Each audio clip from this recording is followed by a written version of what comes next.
You know, folks, if you were to tell me in, say, early 2022 that Battlefield 2042 would have redeemed itself in the way that it has over the course of the last pretty much a year now, I would have thought you were crazy. I kind of talked about this in the last map review that I did and how the state of the game feels so much better than when it first released, and honestly, I haven't played the game in a couple months due to my schedule, but I've been having a lot of fun coming back to it for this new map. And we'll get to the map in a second, but the game still overall feels really, really good. And the class system that's finally been implemented, I couldn't be happier. Now, granted, I feel it's a bit of a shift compared to what I'm used to, and it was weird not implementing certain pieces of equipment that I'm usually accustomed to having with me.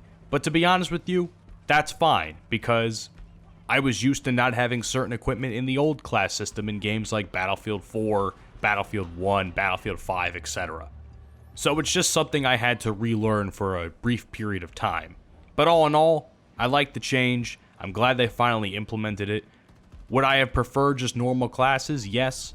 But beggars can't be choosers. And I'm happy with what they gave us. Now, as far as the map goes, this new map called Flashpoint, set in South Africa, I'm kinda iffy on. I've had a couple of tweets over the last couple of days since playing this update, and I gotta be honest with you, this map doesn't really impress me all that much. I like the setting, and I like some of the objectives that you have, but something about the way this map is laid out just kinda rubs me the wrong way a little bit. The spawns on areas like D are fucking terrible, having to constantly spawn in that hole and having to rappel up, knowing that there's a shit ton of enemies probably looking over that hole, and you're probably not going to make it up, is kind of annoying, and a really, really bad spawn trap. Now, granted, I've seen my teams break out of that spawn trap, but still, after a couple of times and you're trying to break out into a closer objective, I don't want to have to spawn at like F flag to go all the way to C and E. It just kind of annoys the shit out of me that the way that map is laid out, or the way the spawns are laid out, excuse me. As far as the actual design of the map, it's confusing as fuck. I am not gonna lie to you, it is really, really fucking confusing. Every time I go to play the map, and I've been playing this map pretty consistently, and I've played well over a dozen matches of it at this point, it feels like I discover something new by getting shot in the back because there's a little hallway that I didn't know was there because I must have walked past it. Like, there's so many flanking points to this map, and there's so much confusion in so many of the buildings that it's just like, where the fuck am I getting shot from half the time? You know, flanking areas are great and all, but I feel like this map has way too many of them. And the underground part where the D-flag spawn trap is that I was talking about, you know, it's more or less straightforward, but it's kind of weird at the same time. Like, I don't really spend too much time down there. I find it to be really annoying to maneuver around. And the two objectives by C and E, they're just kind of annoying. They're like big structures. Like, for instance, it gives me like GTA 5 vibes. Like those unfinished buildings that always has construction with it. That's what it kind of reminds me of. And there's so many different ways to maneuver and hide in those little areas of the map that it's like, fuck, I feel like I'm getting shot by areas I didn't even know existed half the time. Now, some people will probably say this is a skill issue, and I probably would be inclined to agree. I'm just not used to the map yet, and I'm sure as I play it more and more, I'll be used to all these weird little crevices and weird little hallways and weird areas where I keep getting shot, but even then, there's so much cover on the map that sometimes when I even hide behind the cover to take advantage of it, I feel like somehow, some way, the game just still gets me killed even though I'm clearly behind cover as I slide my character, and it's just really fucking weird. Like, for instance, in one of the matches I was playing, where I keep getting grenades thrown at me, and I'm trying to maneuver my way around it, and there's this one grenade that lands, like, pretty far behind me, and I'm just making sure I'm getting away from it, because I still think I'm a little bit too close where I'm going to take damage. Now, you would think if a frag grenade's farther away from me than before, I probably still wouldn't take damage as much or even die, but I don't know, man. These grenade indicators are really false advertising. I'm not sure if that needs to be tweaked in some regard, but the frag grenades, I keep running away from them, and I think I'm close enough where I don't have to worry about it. but at the same time, I die anyway. Like, I'm trying to take advantage of the tools that the map is giving me, but somehow, some way, the weird netcode that these grenades have, where I keep dying even though the grenade's like 20 feet behind me, is really fucking weird and frustrating.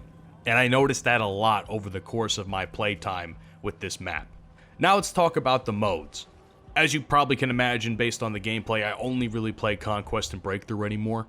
And I gotta be honest, if I am playing Flashpoint, I like the map more for Conquest because I think it allows for better maneuverability around the map. I just like the fact that it feels more open that way.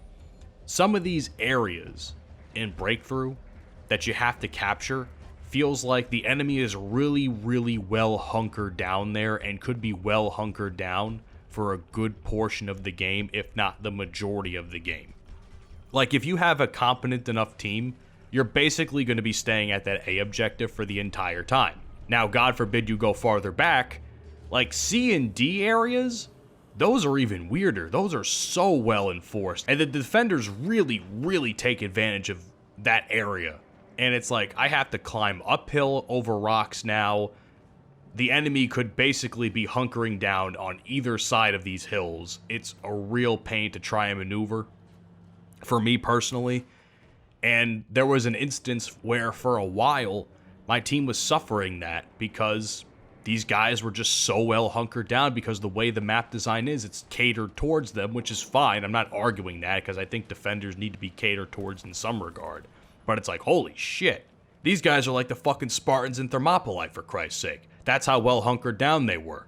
I guess it just depends on how well your team is, but I feel like some of these areas that you could possibly mow over if you're an attacker, I don't know, I feel like there's a real lack of attacker help.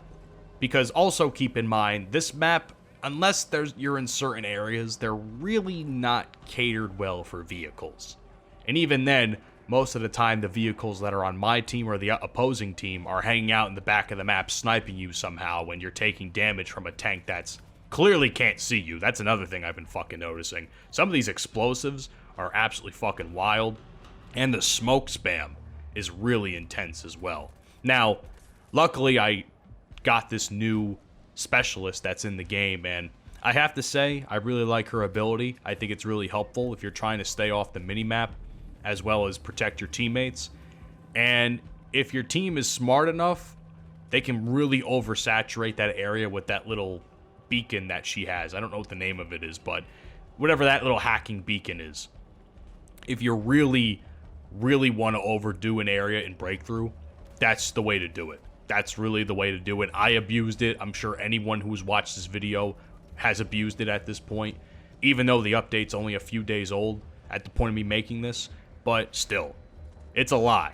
It's a lot. I feel like the cooldowns really got to slow down for that, but that's just me. Because I feel like while the gadget is good, it could really be oversaturated and affect the gameplay.